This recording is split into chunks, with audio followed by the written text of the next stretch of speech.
Now at this point, we're starting to get a complex, because then there was Rita. Now we're in Houston, working on the secondary system, and now another hurricane is supposed to hit, and it looks like it's going to hit Houston. Houston ordered an evacuation. They tried to do contraflow, and they had never done it before. It was gridlock. It was gridlock for a day and a half. So I'm going to summarize this without going into too much trouble. This is my one shot at humor. One slide. Hurricane Rita was heading to Houston on the 23rd, so Houston evacuated, and we had to leave the system we were setting up because they closed the University of Houston.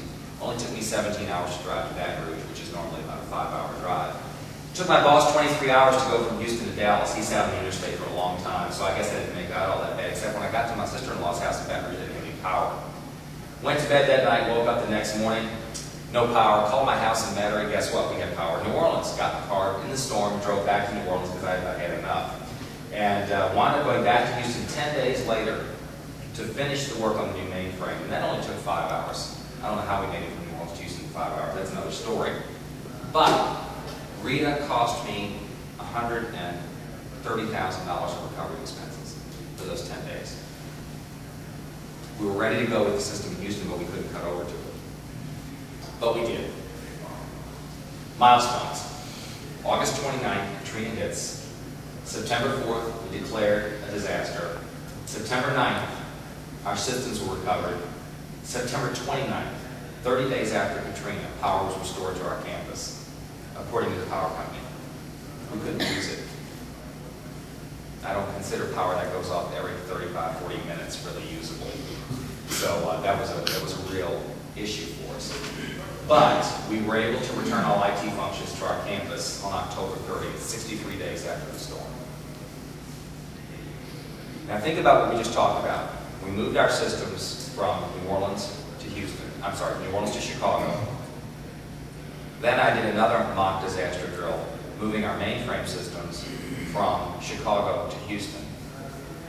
Then we did another disaster drill, moving our mainframe system from Houston back to New Orleans. Then we did another drill, moving our web and Intel systems from Chicago back to New Orleans. I don't know if anybody's plan can count on that many moves of data. And each time you move the data, you're off the air again. So it was really more than we had ever bargained for. But we were back on campus in 63 days. We were the first group, other than our building engineers, back on campus. Another anecdote, we were talking about how did we ever find out what was going on campus. Well, cell phones didn't work. Our PBXs were up the entire time, but of course all the trunk lines were down, so they couldn't use the phone system except to call from building to building. One of the guys in physical plant that stayed had I guess a side business where he supplied satellite phones to the oil industry, and he had one in his truck. And that's how they began to communicate with us. It was an accidental satellite phone. And so now we actually have satellite phones at the university, has all the time. But that's how we originally got some information back from our campus. This is what our campus looks like shortly after the storm. We really didn't have any damage. We were in pretty good shape. We did not have classes the entire fall semester of 2005. Basically, we closed. We closed from August until January. So you have to ask yourself, can your business sustain that? A lot of companies have business interruption insurance. So did Loyola. We did not receive funding from that insurance for almost 2 years. We were doing the dance with the insurance company about what damage we really suffered, why we canceled the semester, why we couldn't have classes because our campus wasn't really that damaged. Of course, there was no water, sewage, power, those little things that you might need.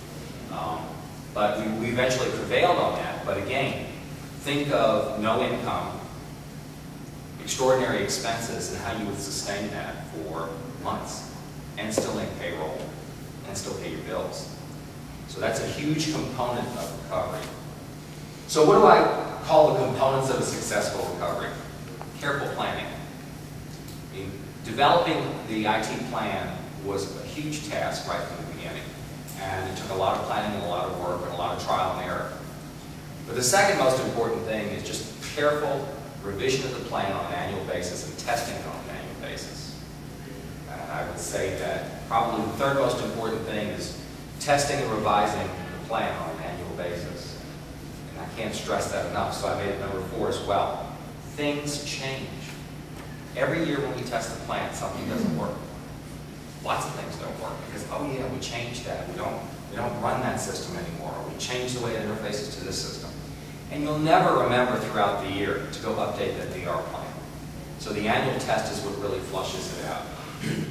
Can't stress enough the importance of a dedicated staff. I was extremely fortunate at Loyola to have a really great group of people to work with.